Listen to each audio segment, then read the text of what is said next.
Hello বন্ধুরা, আজকে mobile দিয়ে ইলেকট্রিক বিল পেমেন্ট করা শিখব। তো এর জন্য প্রথমে স্পাইস মানি অ্যাপটিকে ওপেন করলাম।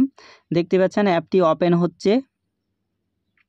তো স্পাইস মানি অ্যাপটি ওপেন হয়ে গেলে এখানে আপনারা দেখতে পাচ্ছেন ইলেকট্রিসিটি যে অপশানটি রয়েছে এই অপশানটিতে ক্লিক করবেন।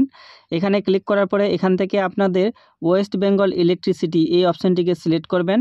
সিলেক্ট করার পরে এখানে দেখতে পাচ্ছেন কনজিউমার আইডি। তো আপনার ইলেকট্রিক বিলে আপনি দেখবেন একটি কনজিউমার আইডি লেখা থাকে, সেই আইডিটি আপনি এখানে দিয়ে দিবেন। কনজিউমার আইডি দেওয়ার পরে এখানে কাস্টমারের মোবাইল নাম্বারটি দিয়ে দিবেন। এখানেও একবার আর মোবাইল নাম্বারটি দিয়ে দিবেন। কনজিউমার আইডি এবং মোবাইল নাম্বার দেওয়ার পরে এখানে গেট বিল যে অপশানটি রয়েছে এখানে ক্লিক করবেন।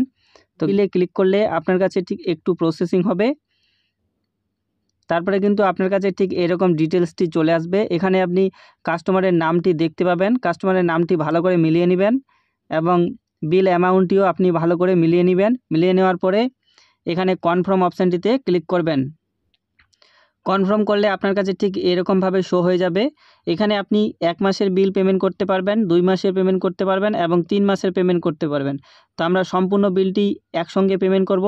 তো সবার নিচে এখানে দেখতে পাচ্ছেন বেস অ্যামাউন্ট যে লেখা রয়েছে, সবার নিচে এখানে পে নাও অপশানটিতে ক্লিক করবেন। পে নাও করলে আপনার কাছে ঠিক এরকম প্রিভিউ দেখাবে। এখান থেকে আপনি কিন্তু পে নাও যে নিচে অপশানটি রয়েছে এখানে আপনি ক্লিক করে দিবেন।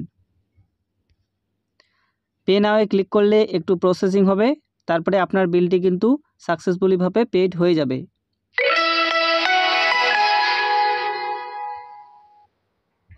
স্পাইস মানিতে 559 টাকার বিল পেমেন্ট সফল হয়েছে।